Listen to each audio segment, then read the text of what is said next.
La prière est une activité tellement importante pour l'être humain que Dieu, pour la refaire, pour la rendre de nouveau possible, a envoyé son Fils.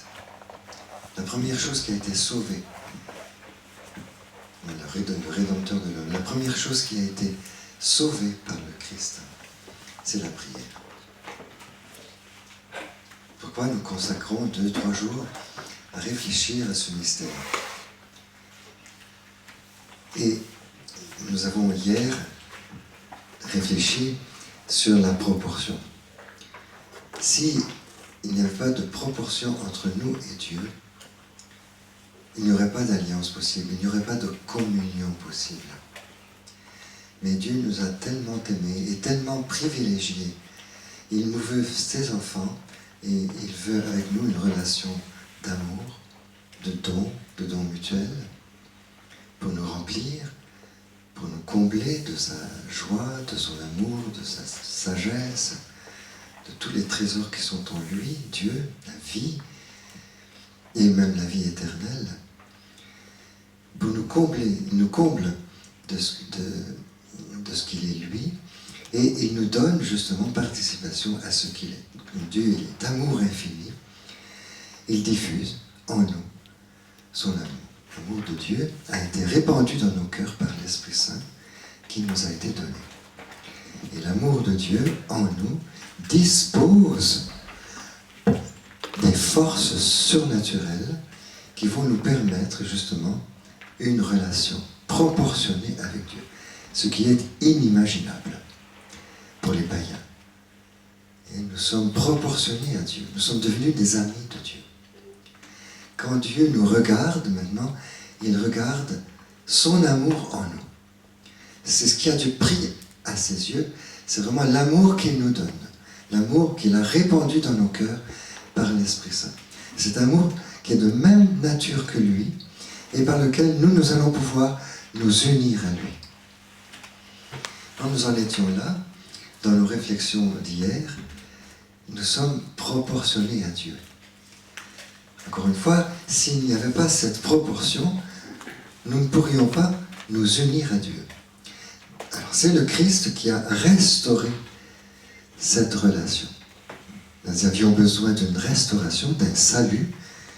Nous avions besoin, comme dit saint Paul, d'être transférés des ténèbres du péché à l'admirable lumière de Dieu, à son intimité, pour découvrir enfin, pour réaliser enfin ce pourquoi Dieu nous a créés, c'est-à-dire la relation filiale, c'est-à-dire la prière, c'est-à-dire la sainteté, le fait de nous laisser conduire, mener, remplir par Dieu lui-même.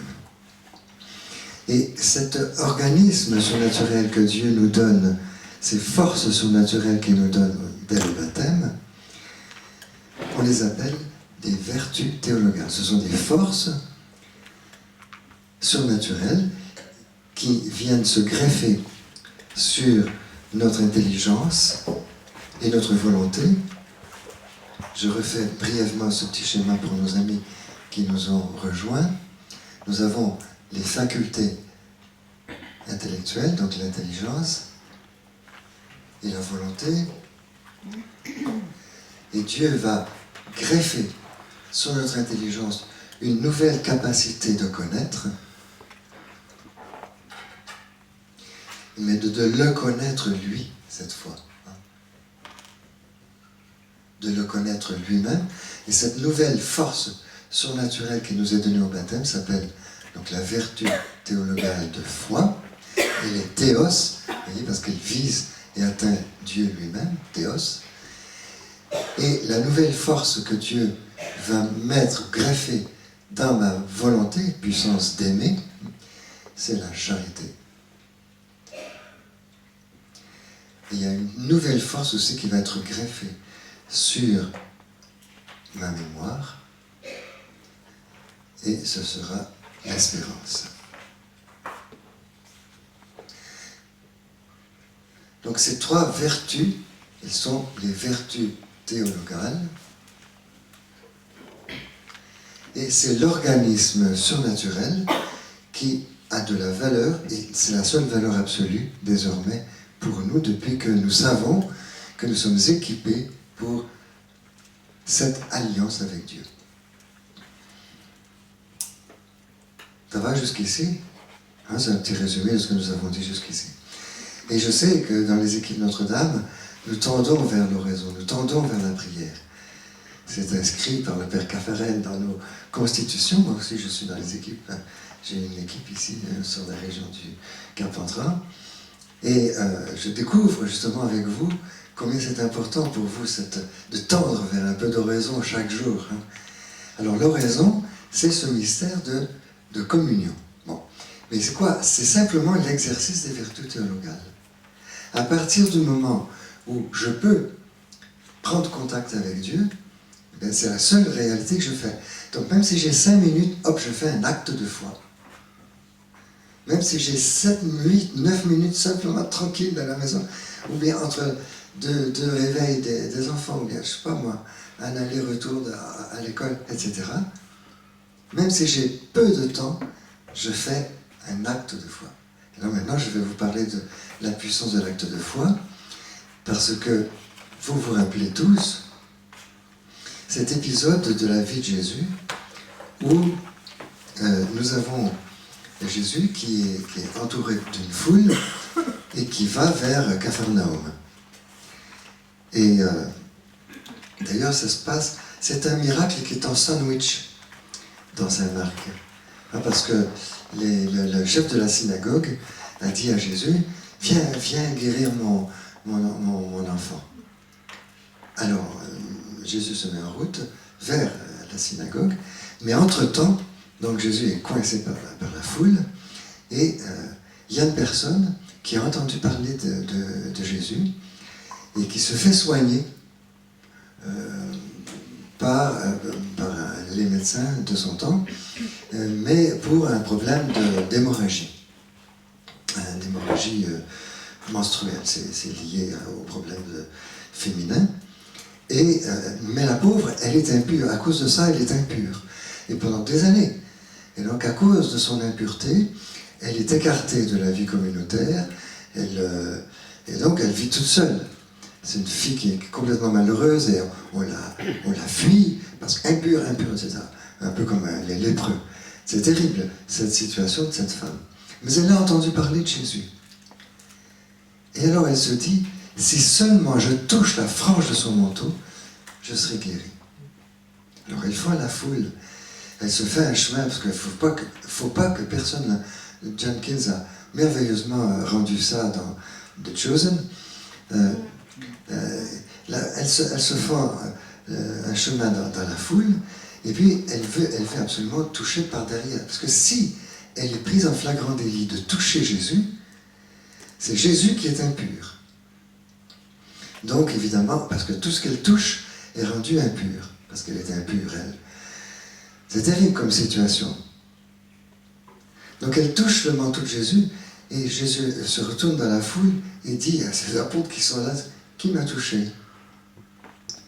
Et les apôtres lui disent, « Mais tout le monde te touche. » C'est vrai, il était comme ça. Donc, malgré les gardes du corps, les apôtres.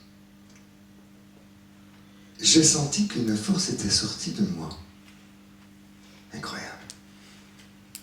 Voyez-vous? Qui m'a touché? J'ai senti qu'une force était sortie de moi. Alors la femme se sent découverte, mais guérie. Guérie aussi. Et alors, elle vient, elle s'incline devant Jésus, elle dit, mais voilà, c'est moi qui ai fait ça. Ma fille, ta foi t'a sauvée. Va en paix. Et le Père Marie-Eugène, dans une page célèbre de Je veux voir Dieu, je vous disais hier, je vous citais une page de Je veux voir Dieu qui aurait suffi à rendre célèbre Je veux voir Dieu, mais alors celle-là est encore plus célèbre. Je ne peux pas mettre ma main dans le feu sans être brûlé. Je ne peux pas mettre ma main dans l'eau sans être mouillé. Je ne peux pas faire un acte de foi sans recevoir quelque chose de Dieu. C'est aussi impossible que de mettre ma main dans l'eau et de ne pas être mouillé. Vous voyez? Parce que c'est étudié pour. L'acte de foi touche Dieu et Dieu se donne. qui m'a touché, j'ai senti qu'une force était sortie de moi. Voyez-vous? Et c'est ça la nature, c'est ça l'oraison. L'oraison est simplement cela. Évidemment, quand je fais un acte de foi, il y a toujours en même temps un acte d'amour. Donc vous pouvez le définir, vous pouvez le préciser, l'acte d'amour. Si vous dites « Jésus, je t'aime de tout mon cœur », évidemment, la foi est contenue. Si vous dites à Jésus « J'attends tout de toi », évidemment, la charité est incluse. Les trois vertus théologales fonctionnent toujours ensemble. Et l'oraison est un acte, une activité totalisante. Elle prend tout ce que je suis, toute mon intelligence, toute ma volonté, toute ma mémoire. Il suffit vraiment que je fasse un acte de foi, ou d'espérance, ou de charité, pour que la totalité de mon être entre en contact avec Dieu et que Dieu réponde, et Dieu réagit. Et donc je ne peux pas quitter l'oraison comme j'y suis venu. Dieu m'a donné son amour. Et c'est là la clé vraiment de la vie des époux. Car tous les époux recherchent un surcroît d'amour. Tous les époux vivent dans l'incertitude au sujet de l'amour. Aurais-je suffisamment de force? Aurais-je suffisamment de patience pour demander pardon, etc., etc. Et la ressource, la seule ressource, c'est de puiser en Dieu. Ça, cet amour-là. J'ai senti qu'une force était sortie de moi. Et si nous patientons dans l'oraison, si nous revenons à l'oraison fidèlement, avec ténacité, quels que soient les obstacles, quelle que soit l'obscurité, nous allons en parler, quelles que soient les sécheresses, les difficultés, les distractions qui peuvent nous envahir, quelles que soient les conditions dans lesquelles se produit cet acte de foi, Dieu se donne. Et si nous sommes persuadés, si nous sommes persévérants, nous verrons l'amour augmenter entre nous. Et c'est là le repos pour les époux. Et le seul repos. Sinon, il y a de l'inquiétude. Jamais j'y arriverai. Jamais, etc. Je supporterai ce gars-là, etc. Pourquoi? Parce que la nature humaine est blessée, et par-delà cette blessure, Jésus va vous donner son amour. Et c'est là, bon, je ne parle pas, je n'évoque pas ici la sacramentalité du mariage, la manière dont le sacrement va jouer dans une relation avec le Christ, je ne développe pas, mais c'est certain que le Christ est le premier intéressé à la stabilité, à l'indissolubilité de votre amour. Il vous donne constamment, par l'Eucharistie, le sang de l'alliance indissoluble.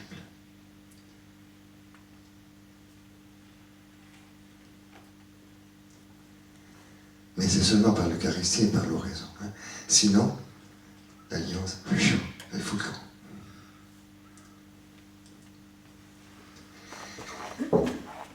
Donc, dans un premier temps, je voulais un petit peu prolonger, résumer et prolonger ce que nous avons dit hier jusqu'ici, avec donc cette page 62 de Je veux voir Dieu. 62 dans les premières éditions de Je veux voir Dieu. La fameuse... et il n'avait pas... Est-ce que vous avez ce texte? Peut-être que je vous l'ai mis, je ne sais plus. Dans votre dossier. Laissez de côté votre dossier pour l'instant. Je vais vous parler maintenant de l'oraison concrète.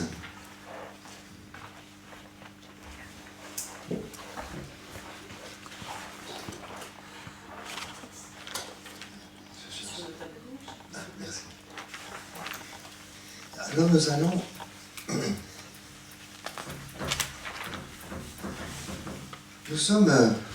Nous sommes des êtres qui ont à la fois des sens, une intelligence et une volonté, des facultés spirituelles, et nous avons cet organisme nouveau, ces forces surnaturelles, les vertus théologales, donc la foi, l'espérance et la charité. Et nous avons cette richesse incroyable. Cette richesse, c'est nous.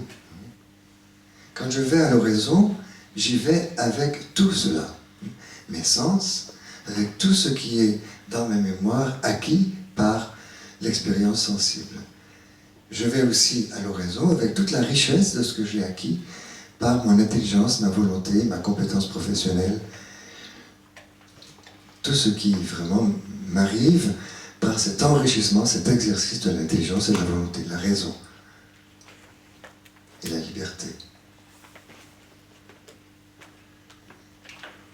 Et puis, je tiens compte maintenant, depuis quelque temps, depuis une retraite à Sainte-Garde, depuis que j'ai pris conscience des richesses de mon baptême, eh bien je tiens compte maintenant, surtout, des vertus théologales. La foi, l'espérance et la charité, qui, comme je vous le disais, en répétant Saint Paul, 1 Corinthiens chapitre 13, verset 13, sont les seules réalités qui entrent en ligne de compte pour un chrétien. À partir du moment où vous avez un objectif qui vous permet vraiment d'atteindre, vous savez, comme un objectif, si moi je vise la croix qui est au sommet du clocher du village de Saint-Didier, je traverse la fenêtre, je traverse le parc, je traverse le verger qui est en dessous, je traverse les maisons qui sont dans le village, et puis, avec cet objectif, c'est ça la foi. La foi est théologale, c'est un outil qui permet de viser Dieu.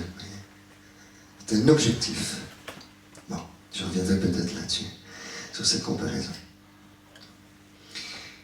Alors, allons à l'oraison. Prions, commençons à prier. Eh bien, j'ai besoin d'un espace de prière. J'ai besoin d'un espace de prière. Vous avez tous dans vos maisons un petit espace de prière.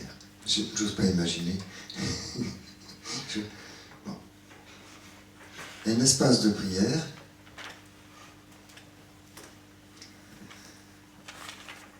où on prend l'habitude justement de se recueillir, de se retirer. Dans cet espace de prière, il n'y a pas trop de lumière, parce que j'ai besoin d'un peu de tamiser la lumière. Mais surtout, il y a une icône. Et il y a la possibilité aussi d'entendre une belle musique. Vous avez tout à l'heure des choses de Monteverdi. Bon. Mais enfin, je prends le chant qui me soutient.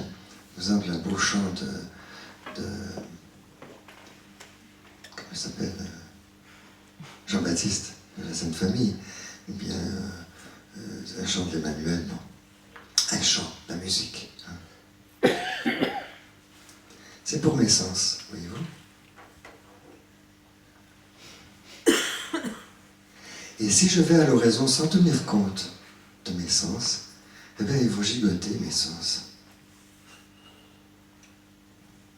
Ils vont réclamer du sensible. Et c'est là que la manie du zapping me rejoint. J'ai besoin d'images. Et je passe de Facebook à Messenger. Je passe. Parce que j'ai besoin du village. J'ai besoin d'entendre quelque chose. Mais cette lumière de l'icône, cette musique sacrée, me parle de Dieu. Me parle de Dieu. Me parle de Dieu ou du Christ. Oriente déjà mes sens vers Dieu. Dans mon espace de prière, il faut une belle image de Jésus. Je pose toujours la question, alors vous avez qu'est-ce que vous avez dans votre espace de prière? Ben, nous avons une statue du Sacré-Cœur. Comment elle est? Ah ben, elle est... Ben, il lui manque une main, il lui manque une oreille, et puis depuis qu'elle est tombée, ben, parce que par accident bien sûr, ben, elle m'a cassé. Est-ce que vous êtes vraiment à prier? Non, mais c'est un cadeau de nos arrière-grands-parents. Ah, voyez-vous, c'est pas sûr que ça vous aide. Hein? Vous voyez, je vais chercher, il faut que je cherche l'image, je cherche l'icône même si ça coûte un peu cher. Hein. Mais parfois, une belle image est décisive. Je me rappelle, moi, quand je voyageais à Montréal dans le métro, et que je me languissais, je me disais, quand est-ce que je vais arriver à la maison, dans mon appart, etc. Et j'imaginais mon espace de prière. Le simple fait de me rappeler mon espace de prière avec ma belle icône, ma petite bougie, mon petit pot de fleurs, au printemps, me recueillait. J'étais en pleine foule, j'étais en circulation dans le métro de Montréal. Parce que le simple fait de penser à cet espace de prière me recueillait déjà, me permettait vraiment de déjà me préparer à la prière. Disons que maintenant on va prendre une autre analogie, une autre comparaison. Hein. Disons que ceci, là, cet espace, ça s'appelle le vestiaire de la piscine. Ça s'appelle le vestiaire. Quand vous allez à la piscine, vous passez nécessairement par le vestiaire. Vous ne pouvez pas plonger comme ça directement dans l'eau. Non. Eh bien, ça, c'est nécessaire. De tenir compte des dimensions sensibles. Si je saute à pieds joints là-dessus, eh bien, je me prends pour un ange.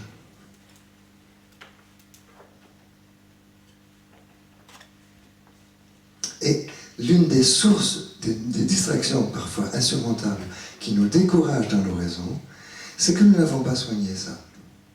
Nous n'avons pas soigné le vestiaire. Nous avons une belle intention, nous sommes venus pour prier, bien sûr, mais nous avons oublié que nous avions des sens. Et que dans ces sens, il y a toutes les images que j'ai vues dans la journée. Et celles que je prévois voir juste après, parce que après mon temps d'oraison, on aura un film, etc. Donc, il y a beaucoup d'images et beaucoup de sons dans mes sens. Et il faut que j'y mette maintenant des images saintes et des sons saints. S-A-I-N-T-S. Après avoir rempli à ma journée involontairement mes yeux d'images qui ne sont pas saintes. Donc vous voyez, l'ascèse est ici. L'ascèse est ici. Ça demande beaucoup d'efforts. Bon, mais au bout d'un certain temps, notre coin de prière, notre espace de prière est attachant. S'il est beau, j'y reviens. S'il est beau, même les petits enfants qui se roulent par terre apprendront que c'est un lieu où papa et maman sont en relation avec Dieu dans l'invisible et que petit à petit, même les plus petits, apprennent à regarder ce mystère incroyable.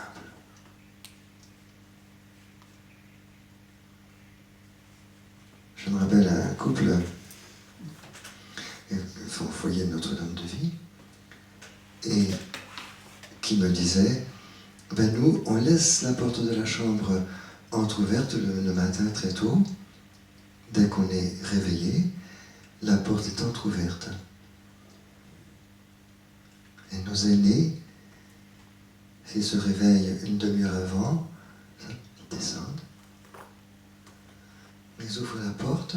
Qu'est-ce qu'ils voient? Papa et maman qui sont en train de faire oraison dans leur espace de prière. Et les enfants ont appris depuis l'âge de 4 ans, 4, 5, 6 ans, 7 ans, 12 ans, 15 ans, 18 ans. Ils ont appris l'oraison.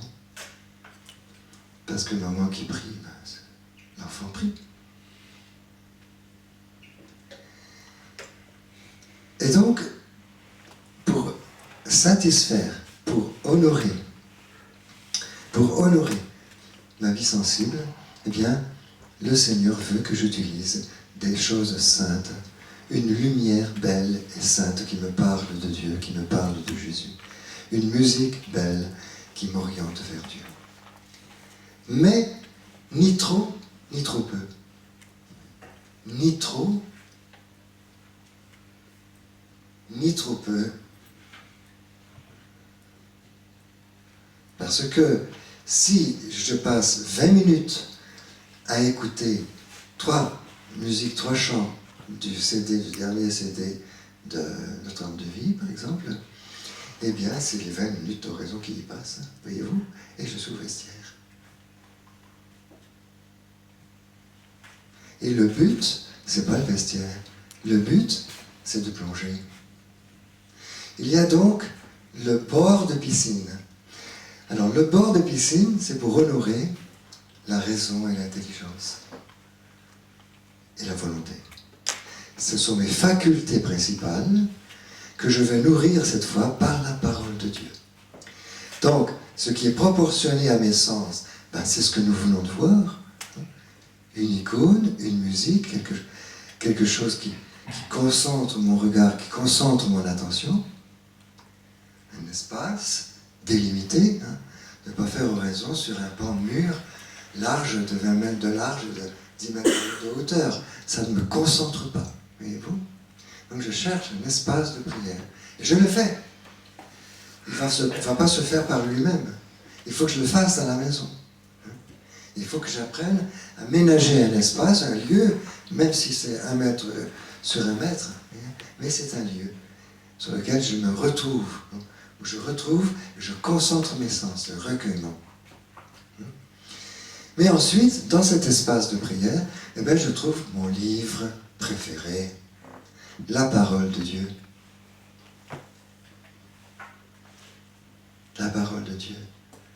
Dans mon espace de prière, moi, eh bien, sur le côté, appuyé contre ma chaise. Appuyé vraiment tout contre. J'ai mes cahiers, mes livres, comment je disais toujours, mes cahiers de perles. Mes cahiers de perles. Parce que j'ai entendu des conférences. Donc j'ai noté, des pages. Et puis j'ai noté les pères de l'Église, j'ai noté les trésors de saint Thomas d'Aquin, de Jean-Paul II. J'ai noté des choses. Donc j'ai des cahiers. Eh bien, il me suffit vraiment d'aller au hasard. Le plus souvent, c'est au hasard. Je prends un cahier n'importe où, je tombe sur un texte de Saint-Irénée. Saint-Irénée, oh là là.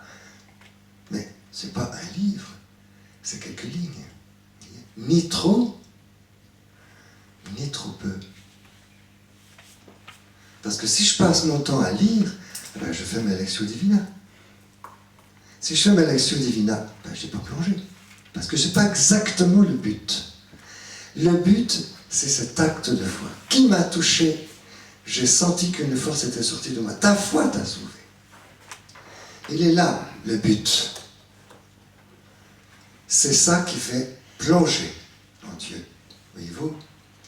Donc, je peux lire, et je dois lire, je dois nourrir mon intelligence avec un texte qui me parle de Dieu, qui m'oriente vers Dieu, qui me garde vers Dieu, la parole de Dieu.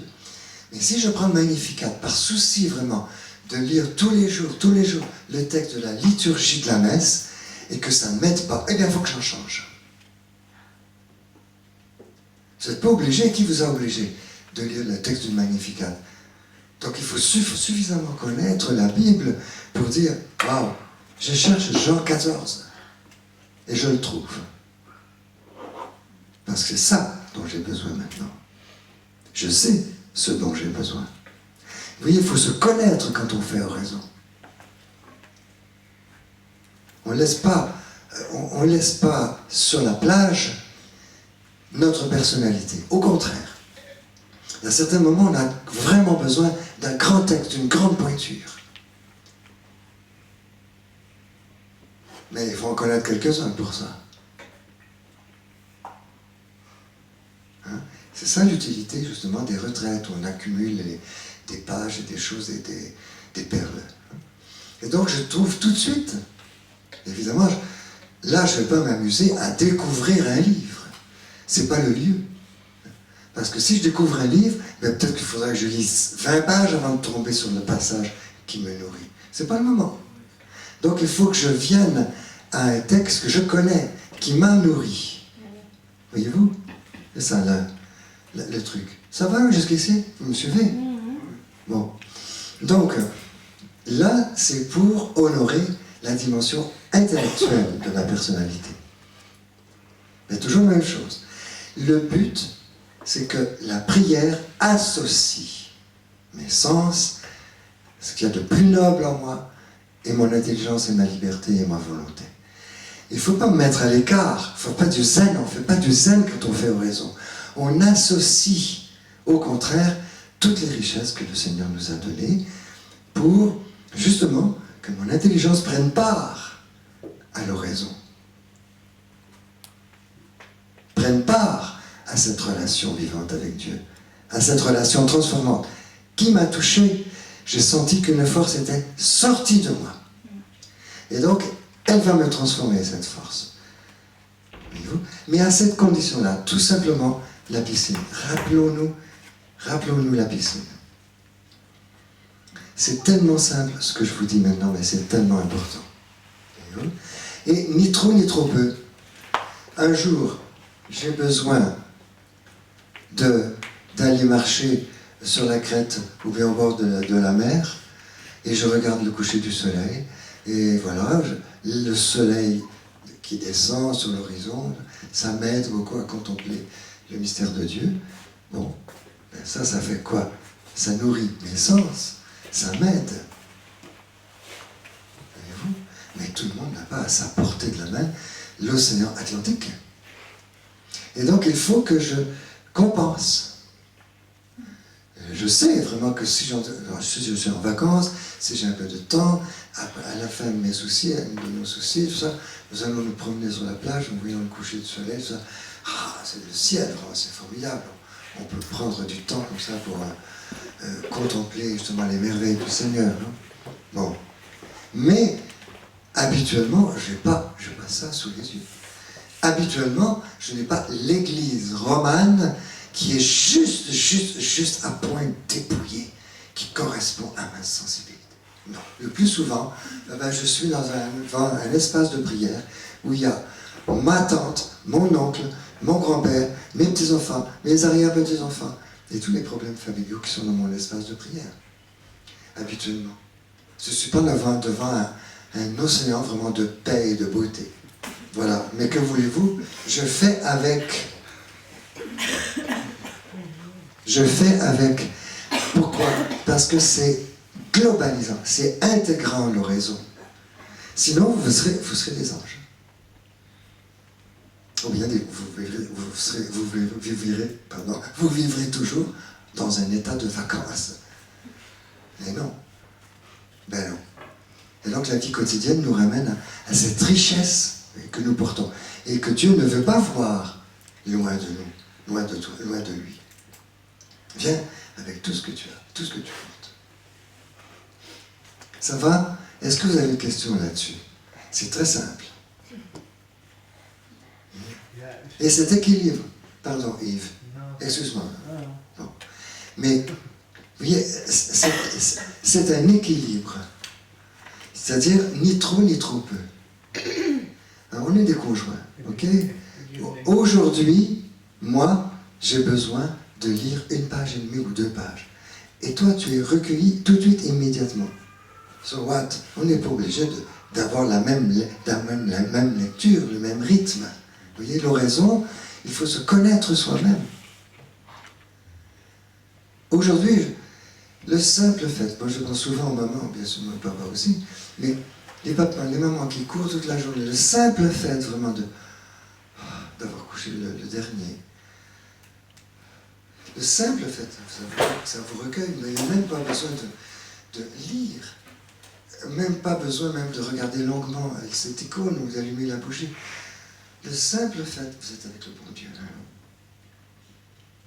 Parce que vous êtes épuisé. Et on ne veut pas vous faire encore quelque chose à faire.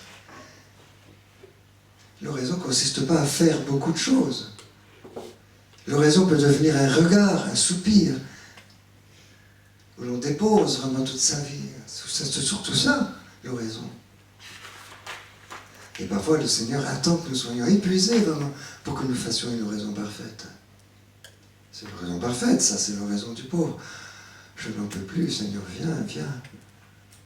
C'est ça qui est parfait dans l'oraison. Voyez-vous? Pourquoi? Parce que c'est total. ça le don de soi, le fameux don de soi dont parle constamment le Père Marie-Eugène. Le don de soi, ça consiste à être comme ça devant Dieu, tel quel. Je ne suis pas parfaite, j'aurais beaucoup aimé, vraiment, j'aurais beaucoup aimé me présenter, Seigneur, en te récitant la dernière leçon de philosophie que j'ai eue par mon cours chez les Bernardins. Mais non, ça n'a rien à voir. Vous voyez, c'est beaucoup plus pauvre que ça, c'est beaucoup plus simple et beaucoup plus à notre portée, l'oraison. C'est à notre portée. L'oraison. Et là, c'est pas compliqué. Est-ce que ça va? On peut s'arrêter là. On fait déjà beaucoup de choses. Question?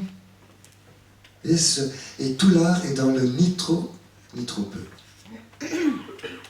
Si j'ai pas fait attention à l'un des deux domaines préparatoires, eh bien, il ne faut pas que je me plaigne d'être distrait.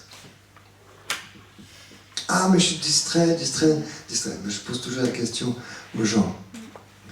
Mais comme vous préparez votre oraison, le Père Marie-Eugène nous disait, pour préparer votre oraison pour le lendemain, préparez-la déjà le soir, avant de vous coucher. C'est-à-dire soigner la lecture spirituelle. Ça va vous trotter dans la tête le lendemain, et bien vous aurez qu'à ramener cette lecture tranquillement. Vous aurez déjà votre nourriture, votre orientation. Orientation.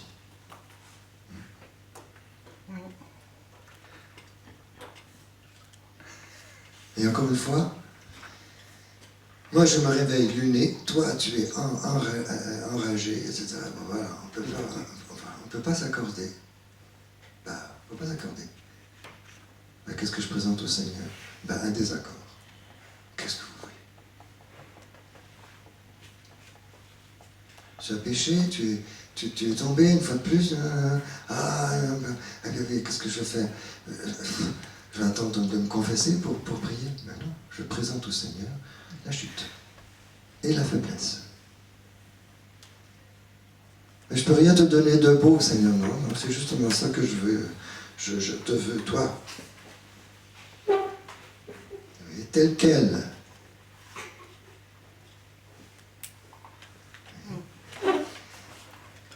Claude. Oui.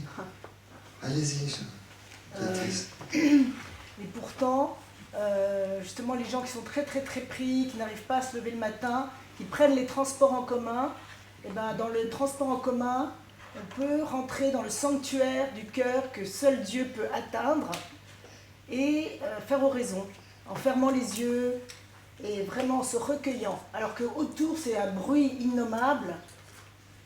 On peut faire oraison n'importe où, en fait. En descendant dans ce sanctuaire sacré.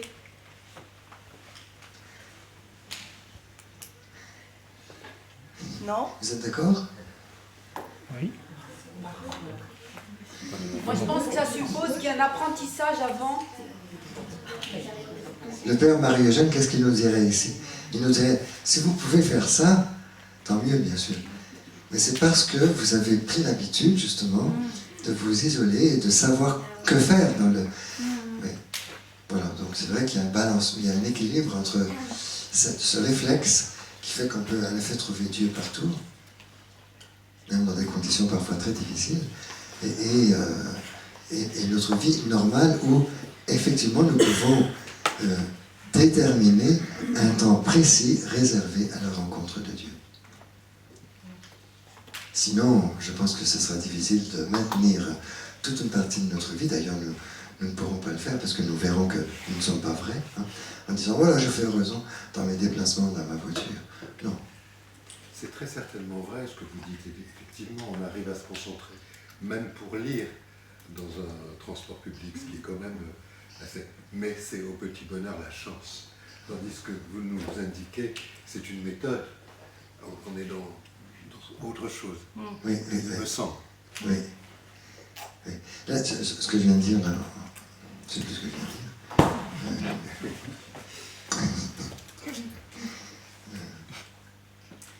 Mais, en fait,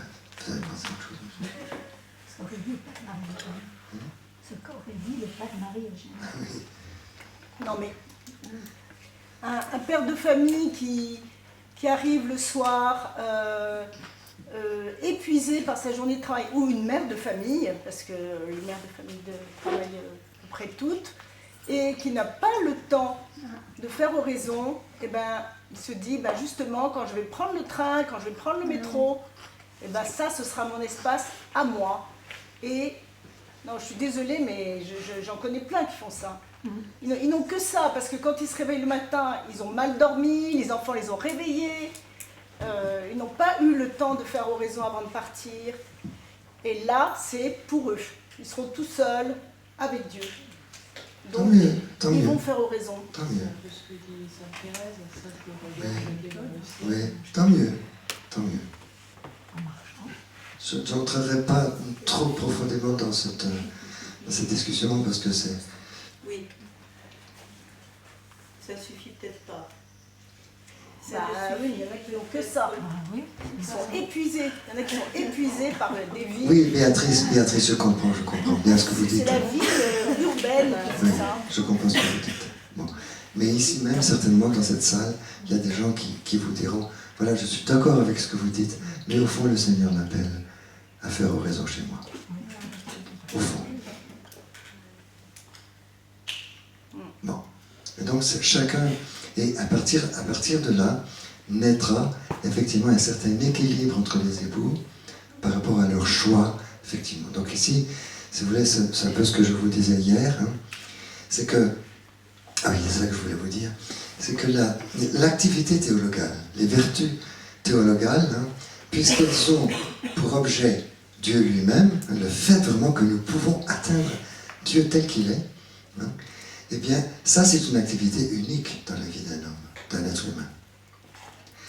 Toutes nos autres activités portent sur des réalités créées. Retenez bien ceci, et vous le vérifierez, vous le vérifierez rationnellement, en réfléchissant. Hein. Toutes nos autres activités portent sur des réalités créées.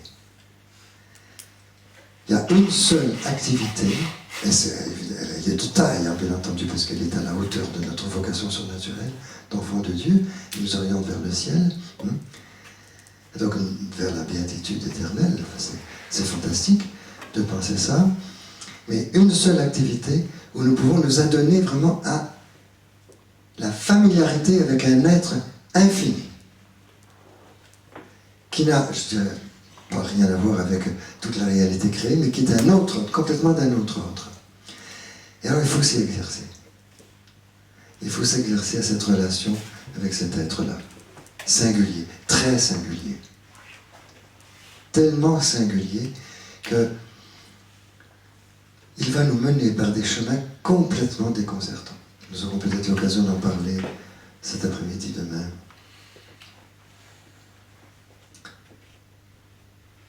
Bon, mais restons sur la piscine. Si vous voulez, l'apprentissage de l'oraison, comment nous pouvons y revenir effectivement dans une vie très très occupée. Bon, avec tout de même cette nuance que j'ajoute, hein, et qui correspond quand même au désir profond de nous tous, eh bien, c'est de quand même déjà découvrir ce mystère dans une vie ordinaire avec une place particulière dans notre agenda. Parce que précisément, nous sommes équipés pour viser Dieu. Et que le reste du temps, en voiture ou dans les déplacements, c'est sûr que la visée est moins attentive. Je ne veux pas dire qu'elle est moins efficace, mais enfin, elle est moins attentive. Et si nous voulons vraiment nous poser, et même nous reposer dans le mystère de Dieu et trouver le bénéfice de cette oraison contemplative, je dis le mot, je lâche le mot, hein, eh bien, il faut y aller courageusement. 5 minutes, 10 minutes, on commence.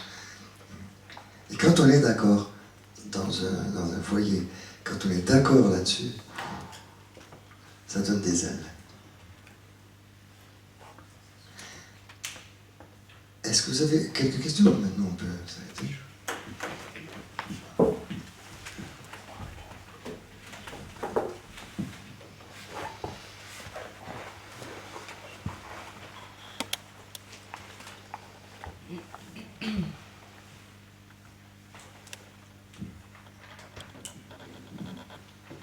Non, ça va?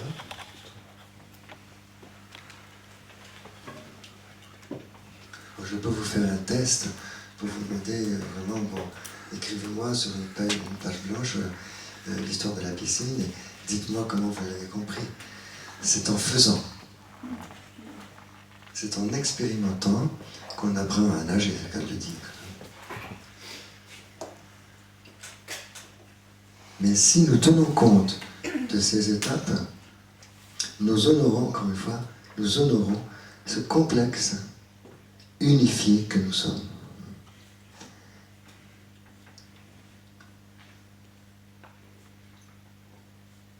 Et c'est équilibrant, c'est très équilibrant. De dire, de lire la parole de Dieu sans s'en rendre compte, cette parole de Dieu, elle nous nourrit. L'icône aussi. Choisir le lieu dans la maison. Ah, bon, voilà, on vient de s'installer dans ce nouvel appartement, dans une nouvelle maison, on n'a pas eu le temps encore, bon. Mais on va prendre le temps. Jusqu'ici, on était dans cet espace-là, mais en fait, il y a d'autres lieux dans la maison, plus propices. On va déménager, on va réfléchir. On réfléchit au meilleur espace, le meilleur lieu, le plus silencieux. Et pourquoi? Parce que la pédagogie du silence va passer par là. Si notre espace de prière est sous un écran, et près d'un ordinateur, et le silence a beau être fort, votre désir de silence a beau être puissant chez vous, eh bien vous serez parasité par le décor.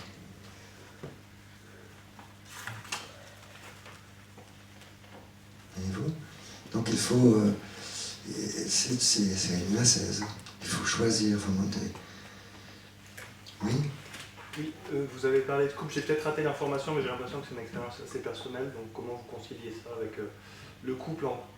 Est-ce qu'il faut le faire ensemble? Quelles sont les modalités les meilleures? Vous avez des expériences là-dessus déjà, les époux? Michael? Moi, j'ai du mal à le faire déjà tout seul, et puis je pense que je ne peux pas répondre à ma femme. On ne peut pas répondre à sa place, c'est vrai, mais est-ce qu'il y a des couples qui ont une certaine expérience de l'oraison ensemble et tout ça? Bon. Nous, enfin, moi, c'est comme ça que j'ai commencé, quoi. Parce que j'en connaissais. La prière en couple, c'est venu comme ça, quoi. C'est venu avec l'oraison. Alors, c'est 10 minutes, hein, c'est tout petit, mais c'est notre rendez-vous, ouais, tous les jours. D'accord. Il y a une certaine pudeur à prier ensemble. Mais c'est aussi peut-être une question d'habitude ou de temps, de période. Sentez-vous bien libre. Il faut se donner aussi suffisamment d'espace, de liberté, pour que chacun puisse... Et ce n'est pas nécessairement être séparé ou que d'être dans des temps différents dans la journée. On peut découvrir une intimité, une union encore plus forte si on est comme ça un peu distant dans le temps, parce que voilà, tu as élevé les enfants, tu n'as pas arrêté, bon, tu as un petit espace à 10h du matin, tranquille, bah, tu fais à 10h du matin. Moi, j'ai remercié mon mari parce que pendant des années, on avait 3 enfants et il a toujours été attentif à ce qu'on prenne notre temps de prière. Et donc il disait, ben, toi tu gardes les enfants, et on gardait systématiquement les enfants. Et donc on arrivait toujours à prendre un long temps de prière. Et il a toujours été attentif à ça. C'est vraiment lui qui était attentif en disant vas-y, va prier et tout ça. Parce qu'après, quand il y a des enfants qui font plein de choses, c'est difficile de prier ensemble toujours. Mais le fait de prier séparément, de toute façon, on se rejoint dans le fait qu'on cherche Dieu ensemble et que voilà. J'ai un petit moment, ça fait penser aux vacances. Je connais des gens vraiment qui, en vacances, accueillent vraiment la famille du premier, du deuxième, du troisième, etc. Il y a tout de suite 20-25 personnes dans la maison. Bon, et donc les repas, etc., tous ces soucis qu'il y a en vacances. En vacances, on ne peut pas prier comme dans une vie ordinaire, bien cadrée, bien organisée, bien fatigante aussi, mais bien organisée. Autrement organisée, disons. Bon, mais qu'est-ce qu'on fait pour garder l'oraison? Ben voilà, on s'organise. Tu es avec les enfants, parce qu'il ne faut pas faire faux aux enfants. Il ne faut pas que les enfants sentent qu'ils ne sont pas bien accueillis, parce qu'on n'est pas disponible, etc. Non. Donc, depuis un certain temps, les enfants qui sont, avec un peu d'observation, les premiers bénéficiaires de l'oraison de leurs parents. Parce que c'est les enfants qui sont capables de dire aux parents « Mais tu n'as pas prié aujourd'hui, hein, depuis quand tu n'as pas prié ?» Oui, parce qu'ils voient tout de suite que vous n'êtes pas paisible. Bon, bon, là-dessus, ben, vous tombez d'accord pour dire « Ben voilà, là, à ce moment-là, vous êtes obligé de vous séparer. » Sauf si vous dites « Ben voilà, on fait l'oraison de 5 à 6, tout le monde dort. » Encore à ce moment-là. Mais, on peut se dire « Ben voilà, tu es avec les enfants, tu es visible, tu circules sur le terrain, etc., où tu vas nager avec eux. Bon, moi, pendant ce temps-là, je fais l'oraison. Je fais mon heure d'oraison. Tranquille. Et tout le monde le sait. Donc, on ne va pas déranger maman, grand-maman, à ce moment-là. Et ça aussi, c'est éducatif. C'est pas une façon de se débarrasser des enfants. Parce qu'encore une fois, les enfants sont suffisamment d'atomes crochus pour découvrir vraiment le bienfait de l'oraison des parents. Bon, c'est des secrets que vous inventez au fur et à mesure, parce que c'est pas nous qui pouvons vous donner des indications là-dessus. C'est vous qui avez le secret de l'organisation de vos charges. L'oraison, il n'y a rien de plus personnel que l'oraison d'un couple, franchement. C'est pour ça que là-dessus, moi, je m'arrête. Oui. Et aussi que les grands-parents comprennent que leurs enfants ont besoin d'un espace à eux deux, c'est-à-dire garder les petits-enfants pendant que les parents vont faire une retraite. C'est indispensable. C'est un espace ça s'apprend. Une fois par an. Ça s'apprend. Je trouve ça.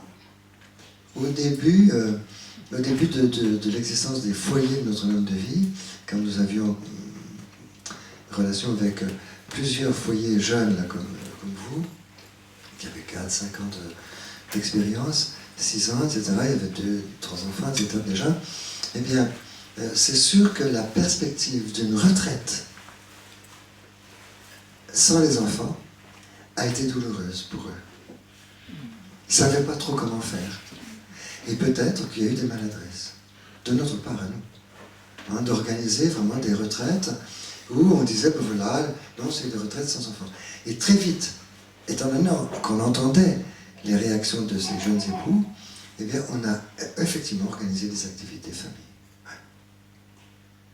Parce qu'il ne faut pas rompre ce mystère, ce lien-là, extrêmement précieux, plus précieux que tout, du lien familial.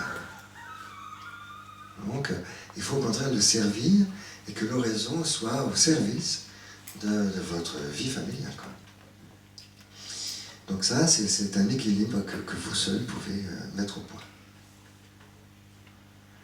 Et les enfants peuvent être petit à petit informés, mais à condition de ne pas être frustrés.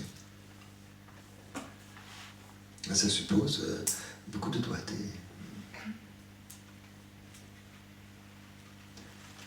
Si vous avez par exemple dans vos familles expérimenté la chose, mais avec une certaine ombre, quelque chose qui vous a coûté, qui vous a, une affection qui vous a manqué, une présence de votre papa ou de votre maman qui vous ont manqué, parce que bon, ils allaient prier, etc. Bon, ça, il faut faire très attention. Si vous avez le souvenir, si vous avez des souvenirs relatifs à ça, eh ben, c'est le chemin qu'il ne faut pas prendre, oui, vous savez, etc. Mais il faut être vigilant. C'est un art. C'est un art. Ici. Oui, Tout à l'heure, vous parliez de plongeon. oui. Par la vertu théologale, par l'acte de foi. À quel moment on peut se dire, ça y est, j'ai plongé? Quand vous avez fait votre acte de foi, senti ou pas senti, ça c'est très important. Et dès lors que vous avez fait l'acte de foi, je ne peux pas mettre ma main dans l'eau sans être mouillé. C'est efficace, c'est fait pour. Donc l'acte de foi donne le contact avec Dieu. Et Dieu se donne. Maintenant, si vous avez une aune, une mesure, un étalon, plutôt dans le genre renouveau charismatique, avec toute l'éducation et tout le profit qu'on a dans les groupes de renouveau, eh bien, vous allez dire, ah ben, j'ai pas goûté aujourd'hui, j'ai pas goûté, donc j'ai pas fait une bonne oraison, donc j'ai pas plongé, etc. C'est là qu'on rectifie tout. Ici, on est à une base générale, qu'il faut dire aux charismatiques aussi.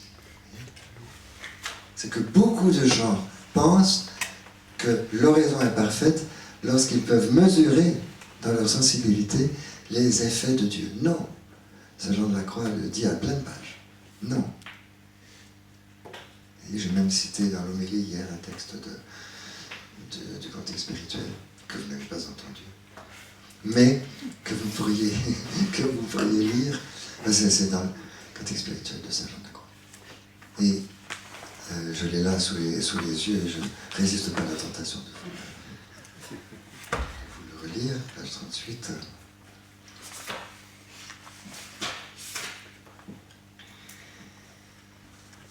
Ne t'arrête donc en aucune façon à ce que perçoivent tes puissances, les puissances de ton âme, intelligence, volonté, mémoire, sensibilité.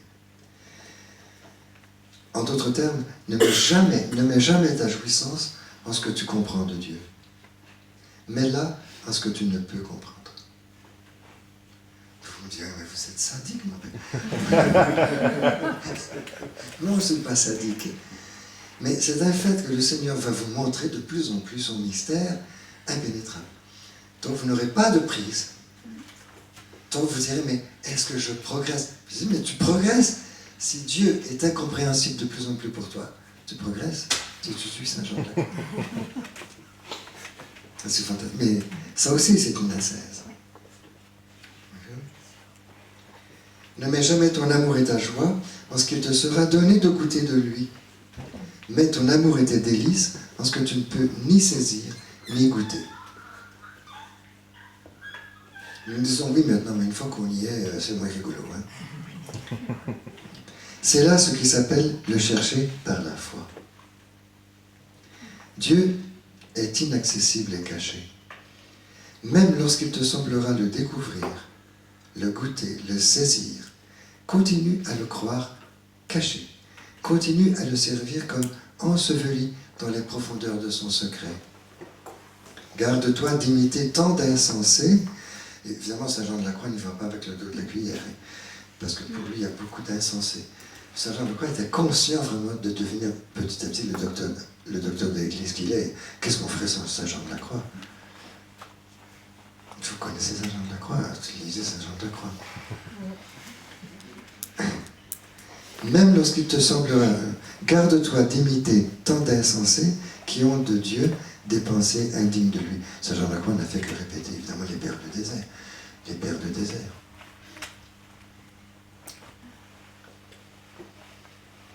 Les pères du désert.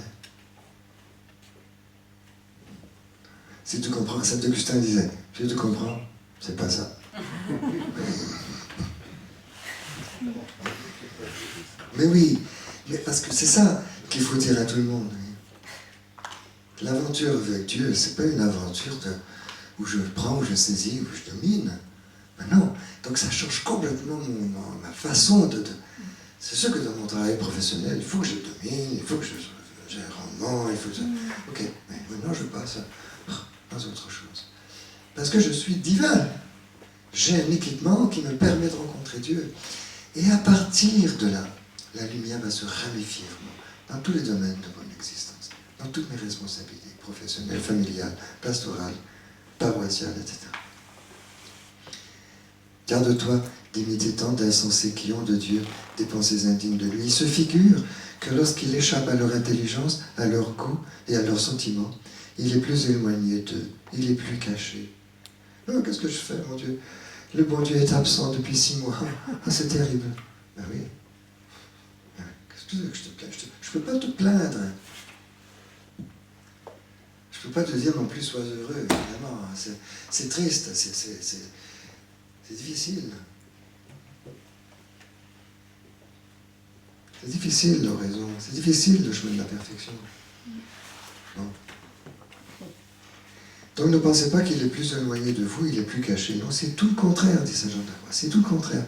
Moins on le connaît distinctement, plus on est proche de lui.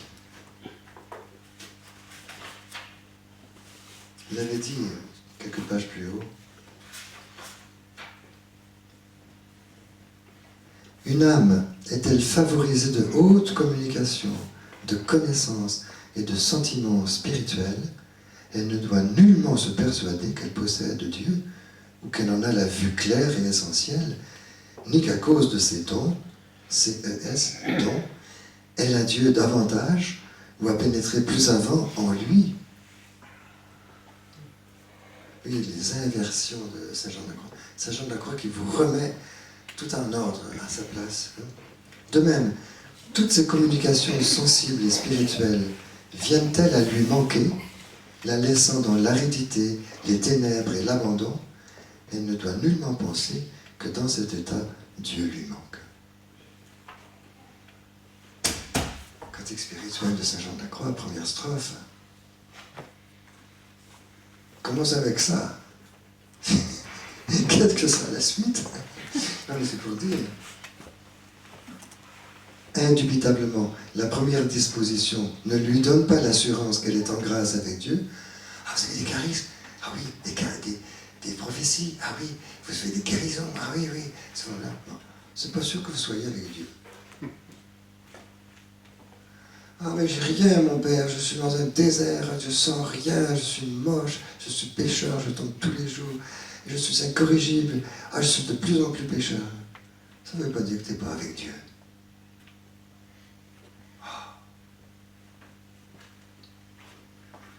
Indubitablement, la première disposition ne lui donne pas l'assurance qu'elle est en grâce avec Dieu, ni la seconde, qu'elle ne s'y trouve point.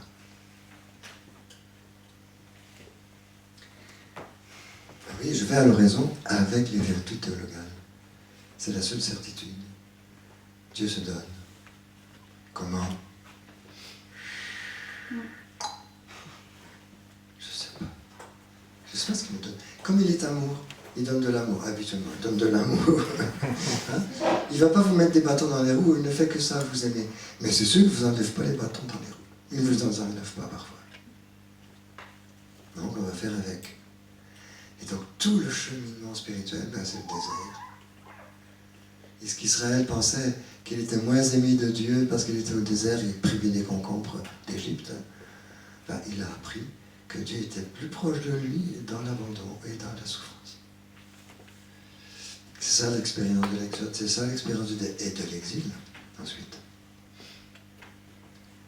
Israël a appris à 2 reprises à se passer vraiment des douceurs de Dieu, pour aimer Dieu lui-même et non pas ses cadeaux. Théos, une vertu théologale. Ça va?